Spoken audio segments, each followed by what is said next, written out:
Welcome to DSC's Home Classes, a digital initiative by Directorate of School Education, Jammu.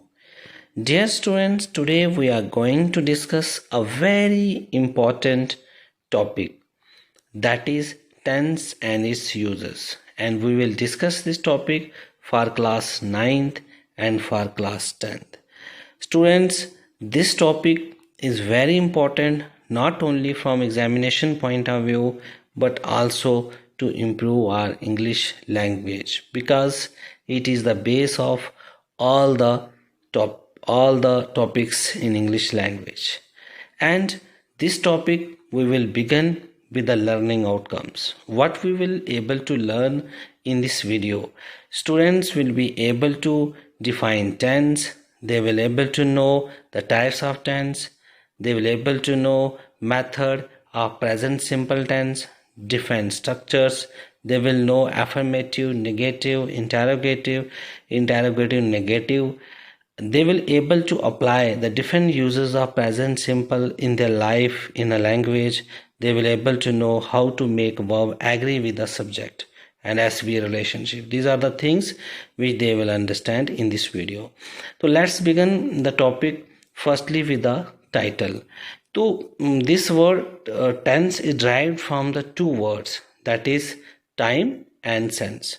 तो प्यारे बच्चों, ये जो टॉपिक है टेंस, ये वर्ड जो आप जैसे कि आपने बहुत बार सुना होगा टेंस, ये टाइम और सेंस दोनों को मिला के बनता है टेंस. तो let's first discuss its definition, and then we will understand that why it is so important in English language. So what is the definition? The tense tell us about the sense of time in a sentence. तो प्यारे बच्चों, जो tense है ये हमें समय की sense यानी कि टाइम के बारे में हमें बताते हैं सेंटेंस के अंदर कि कौन सा सेंटेंस जो है वो किस वक्त बोला गया है, प्रेजेंट में है, पास्ट में है या फ्यूचर में है. तो एक और इसकी डेफिनेशन है, the form of verb which tell us about the time of an action. It means अगर हम देखें तो इसमें एक फॉर्म जो है यानी कि डिफरेंट फॉर्म्स के वर्ब होते हैं और वही डिसाइड करते हैं कि टेंस जो है वो प्रेजेंट में बोला जाए, पास्ट में बोला जाए या फ्यूचर में. कोई भी सेंटेंस जिसकी हम बात करते हैं तो वो किसी न किसी में ज़रूर लाई करता है, तो वही हमने इसमें समझना है. तो चलिए हम पहले कुछ एक एग्जाम्पल को डिस्कस करते हैं और जिनसे हमें ये क्लियर हो जाएगा कि टेंस आखिर कैसे यूज़ किया जाता है और इसका रियल यूज़ क्या है. हमने एक एग्जांपल लिखी है यहाँ पे 3 डिफरेंट वे में. तो देखिए, he plays the game everyday, यहाँ वर्ड एवरीडे लगा हुआ है लेकिन वर्ब वहाँ पे चेंज है. दूसरे पे देखिए, he played the game yesterday, इसमें येस्टरडे है लेकिन वर्ब ईडी लग चुका है. और तीसरे में he will play the game next week, तो इसमें नेक्स्ट वीक जो है वो आने वाले समय को बता रहा है, येस्टरडे पास्ट को जिक्र कर रहा है, एवरीडे रोज़ाना बता रहा है. तो देखो वर्ब भी इसके साथ चेंज हो गया है. तो यही चीज़ हम इसमें समझेंगे कि आखिर ये माजरा क्या है, how the tense plays its role in it. तो let's discuss, but before discussing you need to remember, जो हमने 3 एग्जाम्पलें यहाँ पे देखी तो उसमें पहले हमने प्लेज यूज़ किया यानी कि V1, फिर हमने प्लेड यूज़ किया यानी कि V2, वर्ब की सेकंड फॉर्म, पहले फर्स्ट फॉर्म, उसके बाद हमने विल प्लस V1 यूज़ किया यानी कि वर्ब की अगेन फर्स्ट फॉर्म, लेकिन इसमें एक हमने मोरल का यूज़ किया गया. तो जैसे कि बेटा आप जानते हो कि जो वर्ब होता है इसकी 3 मेन टाइप्स होती हैं. वो 3 टाइप्स कौन सी हैं वही बहुत इंपॉर्टेंट हैं, क्योंकि वो डिसाइड करती हैं कि सेंटेंस जो है वो कैसा होगा. तो इसकी फर्स्ट फॉर्म जो है उसे हम प्रेजेंट कहते हैं या फर्स्ट फॉर्म ऑफ वर्ब भी कुछ लोग कहते हैं V1, जैसे कि हमारे पास एक एग्जांपल है गो की. सेकंड है सेकंड पास्ट फॉर्म जिसे हम V2 बोलते हैं, इसमें एग्जांपल है वेंट. देन पास्ट पार्टिसिपल जो कि V3 है हमारा, और वो थर्ड एग्जांपल है हमारी. तो प्यारे बच्चों, आपने अभी तक आप समझ चुके होंगे कि जो टाइम एक्सप्रेशन होती है वो डिसाइड करती है कि वर्ब कैसा होगा. जैसे कि आपने देखा एवरीडे, इसकी वजह से हमने लगाया V1, येस्टरडे हमने लगाया V2, नेक्स्ट वीक हमने लगाया विल प्लस V1। तो आप देखेंगे कि टाइम एक्सप्रेशन जो है एवरीडे, येस्टरडे और नेक्स्ट वीक, इसकी वजह से टेंस जो है वो पूरा वर्ब जो है वो पूरा चेंज हो गया है, और इससे हमें पता चलता है कि कैसे जो है टाइम एंड वर्ब अफेक्ट करता है सेंटेंस को। Now let us discuss the types of tense. So we have on this basis we can say that tense is of three types. We have a present tense, we have a past tense, and the third one we have a future tense. So you are very much familiar with all these type of tense as we have discussed earlier in the examples. So we have main three types of tense, that is present tense, vartaman kal, past tense, bhutkal, and bhavishya kal. So these are the three types of tense. Now let us discuss the first present tense. And as far as this tense is concerned, so we have a four different types of present tense. So what are the four different types? Number one, present simple. So it has another name, present indefinite. And then we have a second tense, present continuous, and present continuous, some people also say progressive. And there is another type of present tense, that is present perfect, perfective, and the fourth one is present perfect continuous. So these are the four different types of tense of present tense. So we will discuss one by one. तो प्यारे बच्चों, ये चार अलग अलग types के tenses हैं जो कि प्रेजेंट की ही टाइप्स हैं। प्रेजेंट सिंपल की टाइप है, प्रेजेंट सिंपल कंटिन्यू, परफेक्ट और परफेक्ट कंटिन्यू। हम इन सबको एक एक करके डिस्कस करते हैं, लेकिन सबसे पहले हम बात करते हैं प्रेजेंट सिंपल की। तो प्रेजेंट सिंपल जो है इसको प्रेजेंट इंडेफिनिट भी कहा जाता है। इसका मेथड है सब्जेक्ट V1 SES और प्लस ऑब्जेक्ट। ऑब्जेक्ट जो है वो बड़ी सारी बुक्स में लिखा होगा, कईयों में नहीं भी लिखा होगा, तो इससे कोई फ़र्क नहीं पड़ता ऑब्जेक्ट से। मेन है सब्जेक्ट प्लस V1।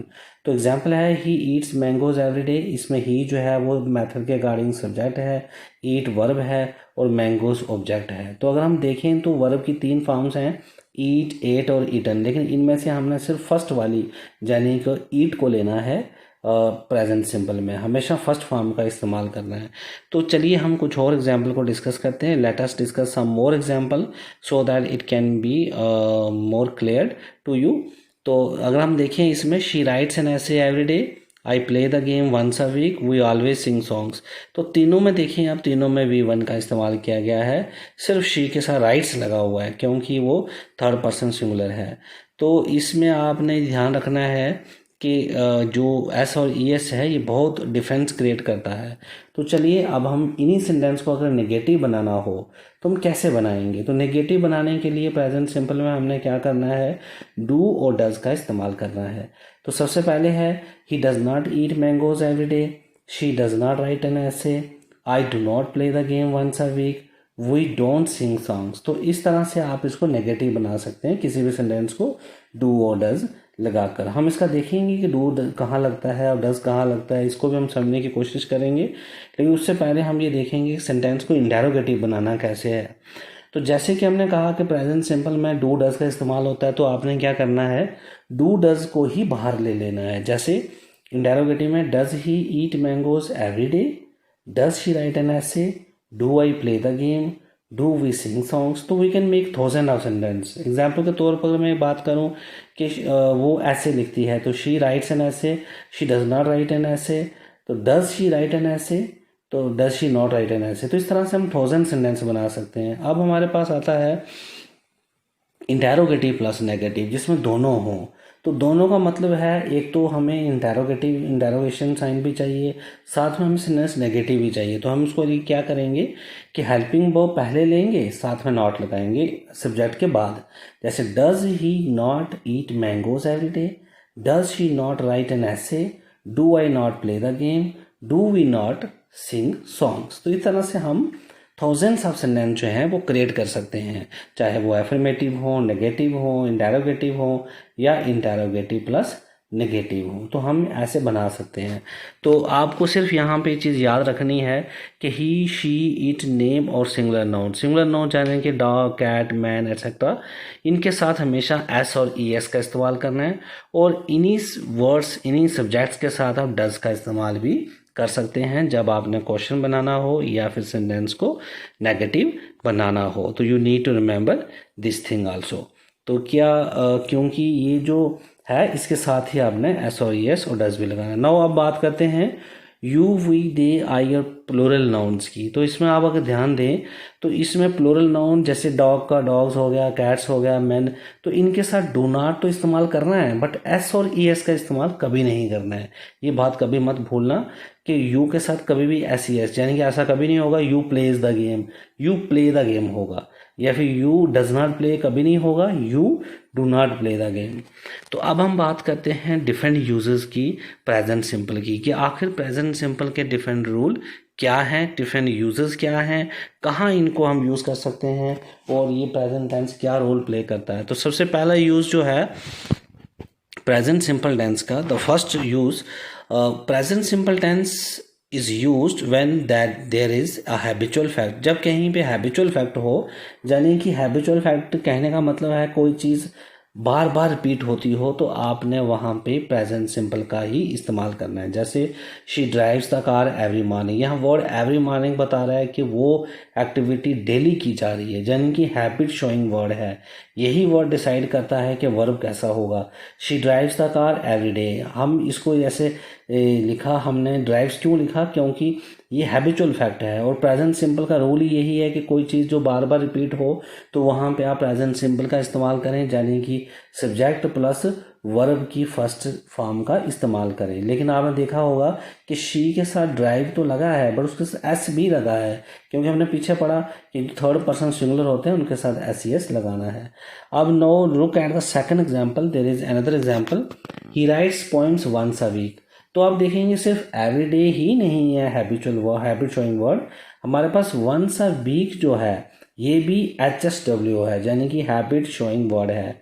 और ही राइट्स पोइम्स तो अपने आप प्रेजेंट सिंपल है, प्रेजेंट टेंस है, क्योंकि वंस अ वीक जो है वो भी एक हैबिट शोइंग एक्टिविटी है, क्योंकि हम हफ्ते के एक बार कर रहे हैं, इट मीन्स मंथ में 4 वीक होते हैं, तो हम हर वीक वो एक्टिविटी कर रहे हैं, that mean action is repeated after 1 week. तो अगर ऐसा केस हो तो तब भी आपने प्रेजेंट सिंपल का ही इस्तेमाल करना है। तो ये चीज़ें आपको बहुत ध्यान रखनी है जब आप सेंटेंस को फिल करेंगे या सेंटेंस को लिखते हैं। whenever we want to write something in English language, तो we need to understand these basic things, because these basic things matters a lot while writing. So there is, we have discussed that every day and once a week, twice a week, thrice a week, yeah, or we can say every morning, every evening, every day, every week, every month. So these are all habit showing words. So let us discuss some more habit showing words that will decide the present simple. तो हमारे पास बड़े सारे ऐसे word हैं जो habit showing है, तो हम कुछ एक अपने मन में याद कर सकते हैं, इनको रख सकते हैं। HSW यानी कि habit showing word, every day, every week, every month, every year, daily, once a week, once a month, once a year, twice a day, thrice a week, so on. तो हम इस तरह से जो चीज़ एक्टिविटी जैसे ऑफन, ऑलवेज, फ्रिक्वेंटली, जनरली, तो these are some of the words, they are habit showing, and we can make the use of these habit showing words while speaking, while writing our own something। तो ये words आपको याद रखने हैं, सिर्फ यही नहीं है, इसके अलावा और भी बहुत सारे वर्ड्स हैं, बट आप कुछ एक माइंड में रख के चलें कि जो टाइम एक्सप्रेशन यानी कि टाइम एडवर्ब्स जो होते हैं ये सेंटेंस के वर्ब पे इफ़ेक्ट डालते हैं। ये बात आप अपने मन में अच्छे से बिठा लें और इन वर्ड्स को अच्छे से याद कर लें, अपने माइंड में बिठा लें, क्योंकि यही आपका डिसाइड करें। जब एडिटिंग एंड प्रूफ रीडिंग की जाती है तो ये टाइम एडवर्ब एक्सप्रेशन बहुत इंपॉर्टेंट रोल प्ले करते हैं। तो now let us discuss the rule second. We use present simple tense when we talk about the universal truth. That is very very important. बात क्या हो रही है? यूनिवर्सल ट्रुथ की, यानी कि एक ऐसा ट्रुथ जो सिर्फ हमारे यहाँ पे, हमारे इंडिया में या हमारी स्टेट में वैलिड नहीं है, बल्कि पूरी दुनिया में, उसी को हम यूनिवर्सल ट्रुथ कहते हैं। अगर कोई चीज़ पूरी दुनिया में एप्लीकेबल हो और वो रियल हो, ट्रुथ हो, तो वो यूनिवर्सल ट्रुथ कहलाती है। एग्जाम्पल के तौर पे the earth revolves around the sun. तो साइंटिफिकली अगर हम देखें तो हम मानते हैं कि सूरज के इर्द गिर्द पृथ्वी घूमती है।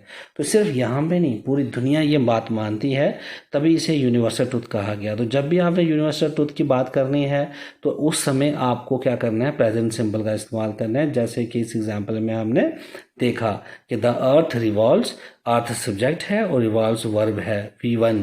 लेकिन आपने देखा होगा कि अर्थ के साथ रिवॉल्व तो लगा बट एस भी लगा, क्योंकि हमने बात की थी सिंगुलर नाउन। तो अर्थ सिंगुलर नाउन है, अगर अर्थ्स होता, वो तो होता ही नहीं है वैसे, अगर ऐसा कुछ होता तो आगे फिर रिवॉल्व होता, तभी अर्थ के साथ रिवॉल्व्स लगा है, क्योंकि अर्थ थर्ड पर्सन सिंगुलर हम कहें तो सिंगुलर नाउन है और साथ में वर्ब रिवॉल्व है। तो ये जो है यूनिवर्सल ट्रुथ की एग्जांपल है। तो इस तरह से आपके पास और बड़ी सारी एग्जांपल हैं, जैसे the sun sets in the west, the sun rises in the east.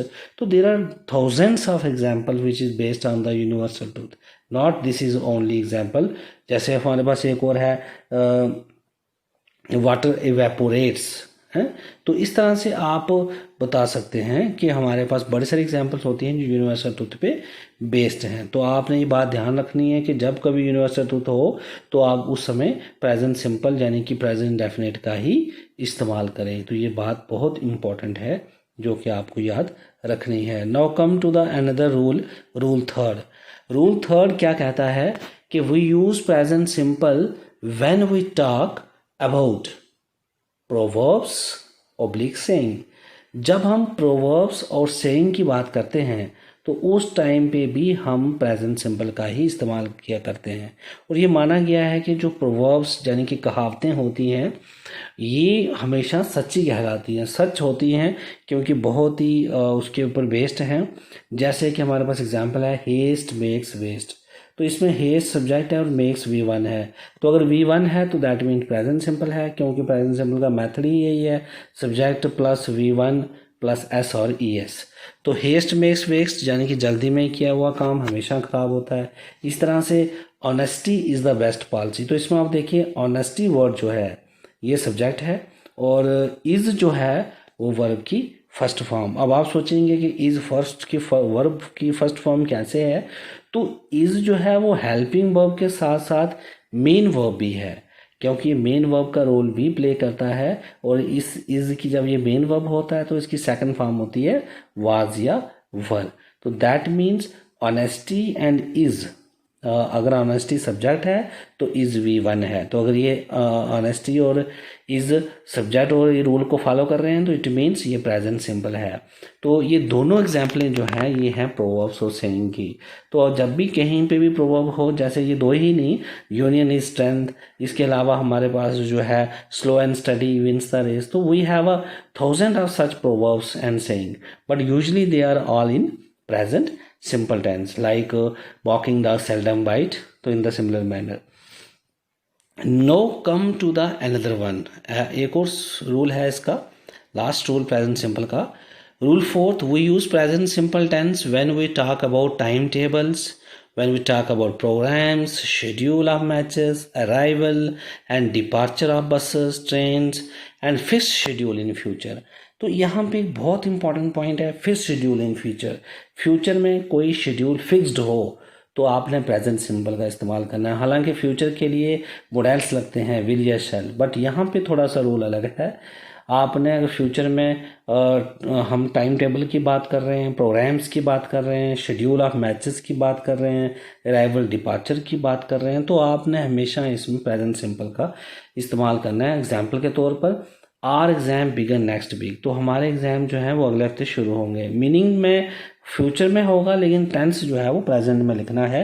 Next week future को इंडिकेट कर रहा है। इसी तरह से द CM अराइव्स टुमारो, तो आप देखिए टुमारो जो है वो फ्यूचर को इंडिकेट कर रहा है लेकिन वर्ब जो है प्रेजेंट सिंपल लगाया हुआ है। इसी तरह से बस leaves for Jammu PM tonight, तो आज तो इसमें भी सेम केस है जैसे कि हमने उसमें पढ़ा। तो ये 4 जो हैं ये डिफरेंट रूल्स थे जो हमने पढ़े। तो अब हम बात करते हैं कुछ एक वर्ब की, कुछ एक सब्जेक्ट की, कि सब्जेक्ट और वर्ब कैसे एक दूसरे से एग्री करते हैं, और ये आपको समझने की बहुत ज़रूरत है। तो इसमें हमने कुछ एग्जाम्पल ली हैं, चूज द करेक्ट और सब्जेक्ट प्लस वर्ब। तो इसमें ही जो है सब्जेक्ट और ब्रैकेट में हमने 2 वर्ब प्रोवाइड किए गए हैं। तो इसमें हमने एग्री करवाना है कि ड्राइव आएगा कि ड्राइव्स आएगा। तो हमने रूल में पढ़ा कि ही शी इट इनके साथ आपने एस लगाना है। तो ही के साथ आएगा ड्राइव्स, दे के साथ प्ले और शी के साथ सिंग्स। तो ये जो आप ध्यान रखेंगे कि ही शी इट नेम और सिंगुलर नोन होगा तो एस लगाना है। दे वी यू और प्लूरल नोन और आई के साथ आपने एस कभी नहीं लगाना है। तो यही चीज़ अगर आप माइंड में बिठा लेंगे, if you keep all these things inside your mind, तो you can never commit mistake. तो let us discuss few more example so that it can be make you more understandable. तो there is a fourth example, I help या helps the poor every day. तो I help हमने कहा कि आई के साथ S नहीं लगता, तो इसका मतलब आई हेल्प। राहुल नाम है तो इसका मतलब एस लगेगा। ही ईट्स, यू जो है इसके साथ डज नॉट नहीं लगता, क्योंकि हमने पढ़ा था कि यू वी दे इनके साथ एस नहीं लगता, तो इनके साथ डू नॉट लगता है। तो you do not and we write, तो इसके साथ वी राइट। तो ये हमारे पास जो है कुछ एग्जाम्पल आप देखेंगे कि आई सब्जेक्ट है तो हमने हेल्प लगाया, राहुल जो है नाम है तो हमने ईट्स लगा दिया, इसी तरह से यू जो है उसके साथ हमने डू नॉट लगाया और वी के साथ हमने राइट लगाया। तो कभी भी राइट्स नहीं लगाना है, वरना ये आपका सेंटेंस जो है गलत हो जाएगा। तो now come to another thing that is very important, fill in the blanks with present simple tense। तो आप जो है ये खुद करेंगे सब्जेक्ट को देखकर कि कौन सा वर्ब कैसे लिखना है। जैसे है the sun dash set in the west, तो ये आप देखेंगे कि sun dash set in the west कि कौन सा सेंटेंस है, ये हैबिचुअल फैक्ट है, यूनिवर्सल ट्रूथ है या टाइम एडवर्ब्स, किस चीज़ की बात हो रही है। Babies cry when they are hungry, तो ये भी आप देखेंगे कि इसमें क्या है। Generally buses dash halt at the bus stop, तो इसको भी आप देखेंगे। आई डैश डोंट या डजंट क्या आएगा ये आप खुद करेंगे, आप घर में इनको प्रैक्टिस करें। और you need to remember one thing that these are not only the sentences, you have to go through your text book. Whenever you study your text book, just read each and every sentence and see the difference, that where we have make the use of s and where we have make the use without s, and where we make the use of does and where we make the use of do. तो you need to remember all these things. तो ये आपने अच्छे से अपने दिमाग में बिठानी है बातें, और जब भी आप अपनी टेक्स्ट बुक पढ़ते हैं तो उसको अच्छे से पढ़ना है। इसके साथ जो है अब हम इसका पार्ट 2 डिस्कस करेंगे, प्रेजेंट कंटिन्यू, तो जिसकी वीडियो मैं जल्द ही डालूंगा। तो आप बच्चों से मैं एक ही रिक्वेस्ट करूंगा कि आप इसको ध्यान से देखें और इसके नोट्स बनाएं। You need to make a notes and try to understand each and every concept so that you can write your own sentences, so that you can write your own English, so that you can compose your paragraph.